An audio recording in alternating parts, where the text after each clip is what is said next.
Sometime in mid-March, the University of Richmond School of Law moved to completely online teaching due to the coronavirus pandemic. Here are some of our faculty members and students' experiences. We did emergency online learning for 6 weeks, and if we have to do it again, we all want to do it better. I haven't talked to anyone who said, that was great, I did it perfectly, I knew all of the best practices, that was the best semester of my teaching career. I heard mostly the opposite. So I think we're definitely going to see more faculty interested in online learning techniques and thinking about how to do it better for a context that is not emergency, but for, hey, we're ready for this if we have to do it again. I wanted it as much as possible to be a space where we weren't talking about all COVID-19 all the time, and where we could try to get back into that space where we all talk about cases and doctrines and the effects of them to give them an escape in some ways from the pandemic. One of my students had a dog who would only come towards her or jump on her when she was participating, and she was one of my best participators in the classroom, so that was kind of fun. Our final review session, we did a little bit of final review, but just a happy hour. And we went around and I asked them all what their perfect day after this was over would look like, just to spend a little time together informally and unwind a bit after a super stressful experience for everyone. The transition was interesting, obviously, to say the least. So I did the lectures, which are obviously asynchronous and they could listen to anytime. Then I tried to break the lectures up into, so that no lecture was longer than like 20 minutes. I tried to give them clever names, and I made a big spreadsheet for all of them with all the lectures to listen to for every class. Then the discussion parts, what would have been like in-class discussion, I basically did 4 Zoom sessions a week. So I did 4 discussion groups. And the point of doing 4 was just to have smaller groups, since it's a 90-person class. So it was the same discussion group just for 4 times. So it was smaller, more manageable. People could feel like they got to talk and feel more small group. I already had PowerPoints for the course. I took the PowerPoints and divided them up by cases, turned those into PDFs, and then did just kind of MP3 audio kind of mini lectures for each one of those cases. And I put those up on a course blog. Those are still such things as blogs. It's a WordPress site. And so the students would be able to kind of click on the PDFs and the MP3s and digest things in small bites, because people were kind of everywhere at the time. And I really didn't think I'd have a ton of Zoom or synchronous communication, because I thought the students wouldn't be able to make it to all the sessions because of the dynamicness of where they were, and really wouldn't want to. I was wrong in that regard. My views of the 2 courses were very different as to what we needed to kind of get done.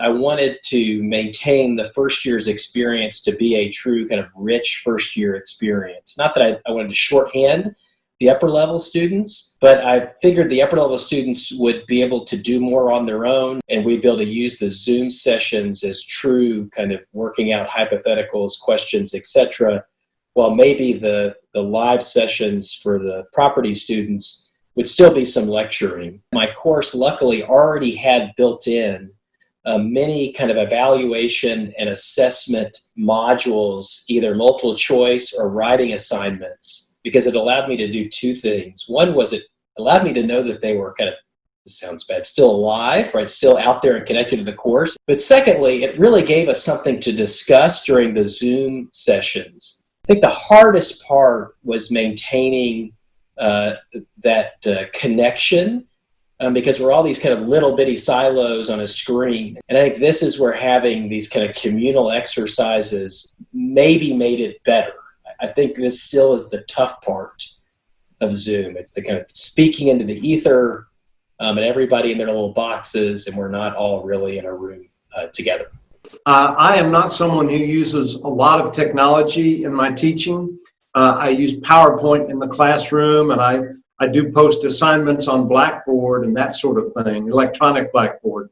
But I am a more conventional teacher in my style, and so this was a real adjustment for me to make. The saving grace for me was information that was made available to me by the IT staff everybody on the staff. It was just such a great group of folks, and it turned out to work pretty well. Even beginning with the first class, it went remarkably smoothly. The biggest transition, I think, is the lack of interpersonal feedback from the students.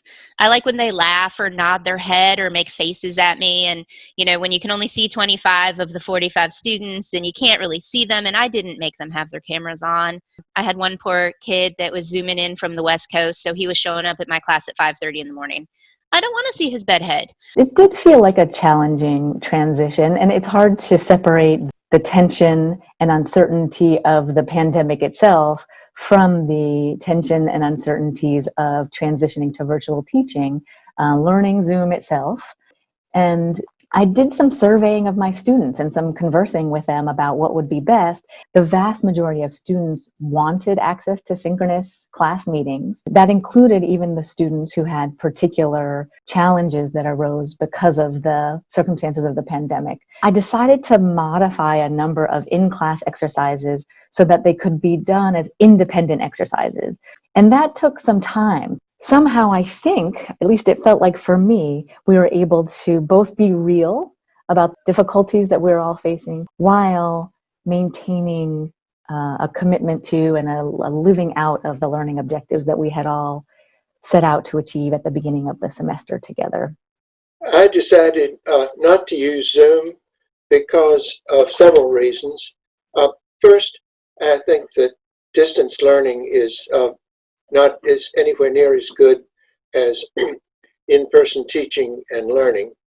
So have not used Zoom specifically before, but I have been at meetings where there was a similar technology, and it's okay, but it's still not very good. I told the students everything's going to be okay. I'm going to try to make this into the equivalent of our classroom experience done online.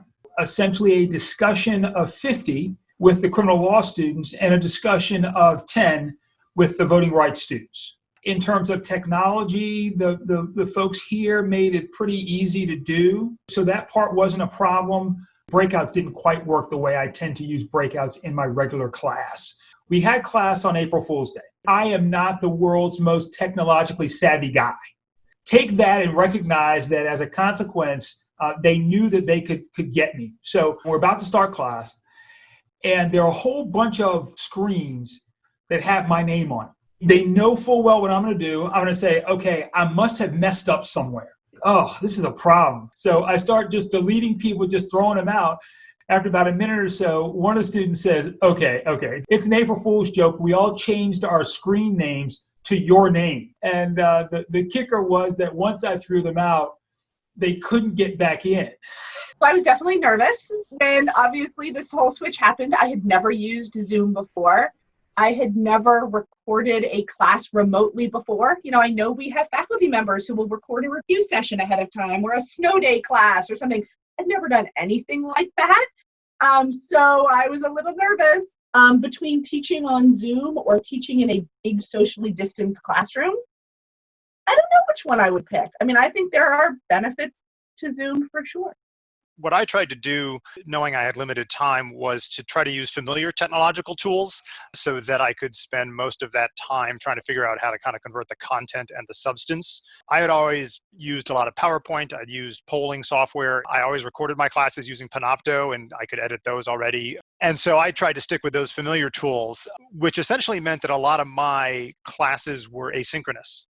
I recorded sort of short mini lectures with accompanying PowerPoints. And at the end of each, I would ask them to go do some sort of assignment or task or answer an online quiz, and then come back and sort of watch the second half of the class. So that was my approach, because I had some apprehension about how much learning would take place if I simply transported the in-person experience to a live virtual experience.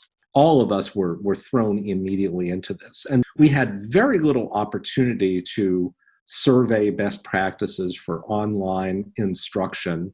I knew the interaction had to be different, but at the beginning, I didn't really know how.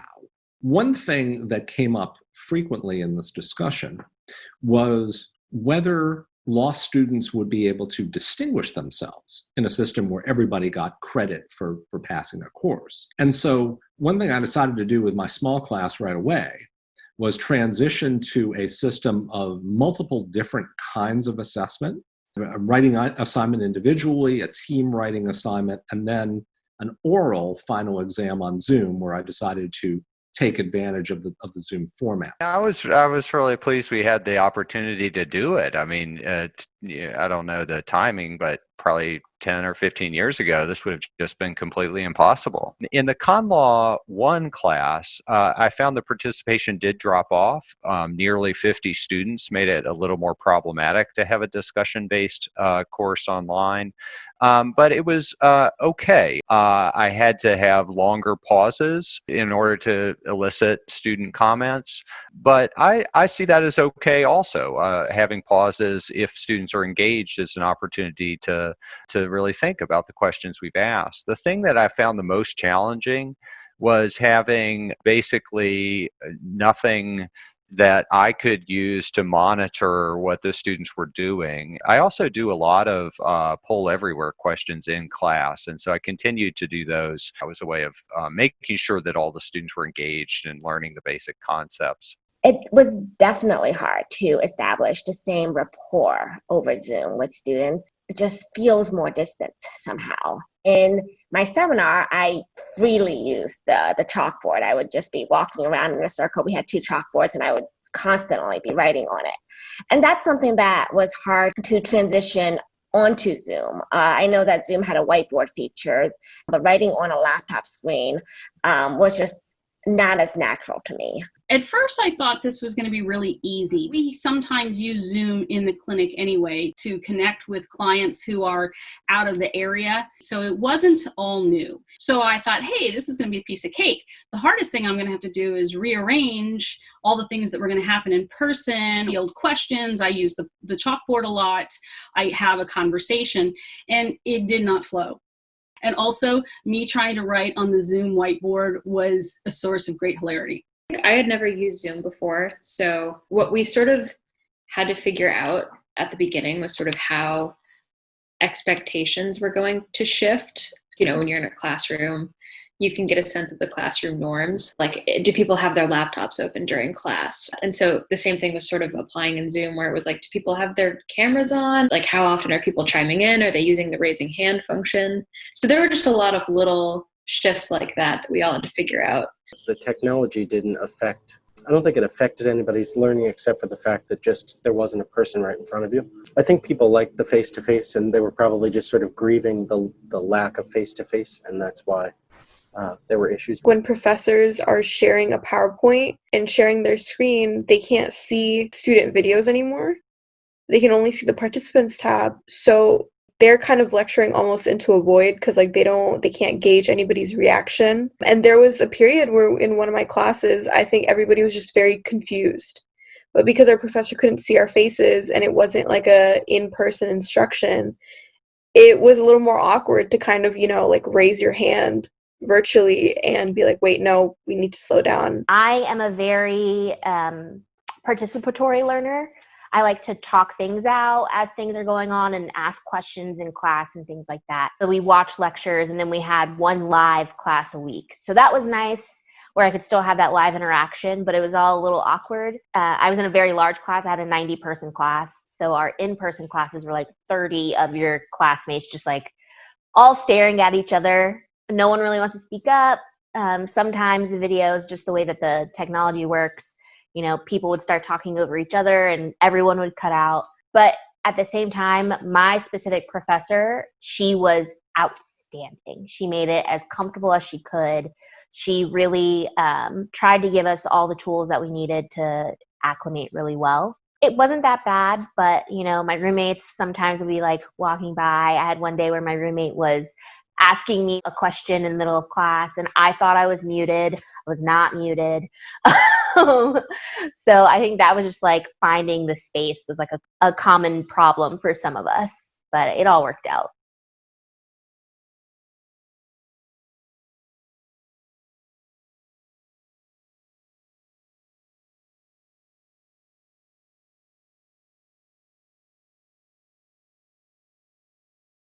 See, you can be included too. Okay.